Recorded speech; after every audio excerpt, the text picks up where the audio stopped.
Hello guys, welcome back ulit sa aking YouTube channel RPTVs. So ang topic natin ngayon guys, paano palitan ang rate ng video mo sa CapCut. So napakadali lang guys. So bago pala natin umpisan guys, huwag niyo kalimutan mag-subscribe, like, comment, and share. So tara guys, umpisan na natin. Click na natin yung CapCut, hindi nyo project. Hinapin natin yung video guys na i-editin natin.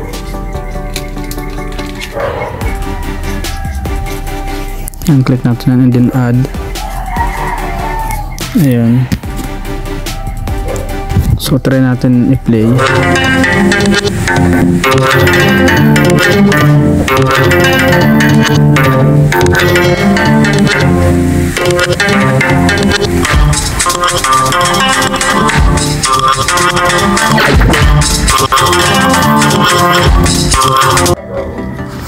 So ayun nga guys, nakita nyo guys. So delete pala natin tong CapCut na logo.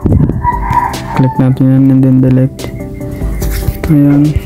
So punta na tayo dito sa ratio nya, yung size ba, aspect ratio.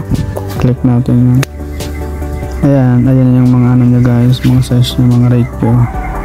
TikTok, YouTube, Instagram.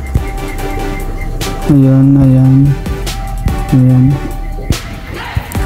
So kung sa YouTube mo naman guys, i-upload yung video mo dito sa 16:9. Ayan.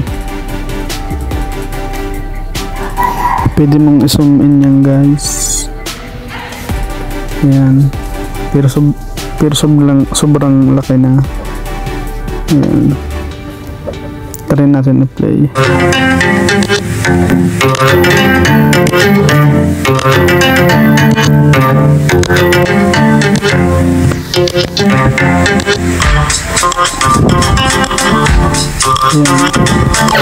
So pwede naman guys.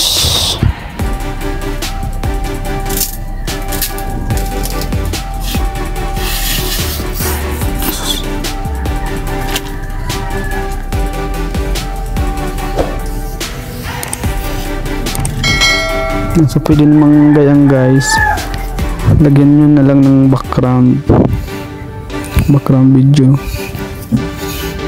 So pwede rin dito, ayan. So at least alam nyo na guys, para may idea kayo. Ayan, ayan yung mga ano, TikTok. Ayan. So pili na lang kayo dyan guys. So halimbawa ako, ito yung sa TikTok. Check na natin yan.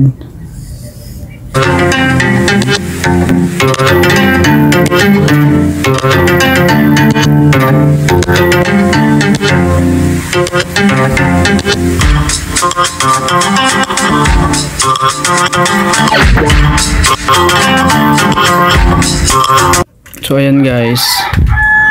So wag pala natin kalimutan na export. Ayun. Save natin.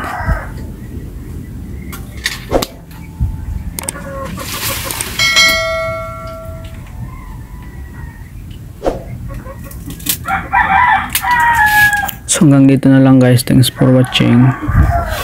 Sana nakuha nyo guys.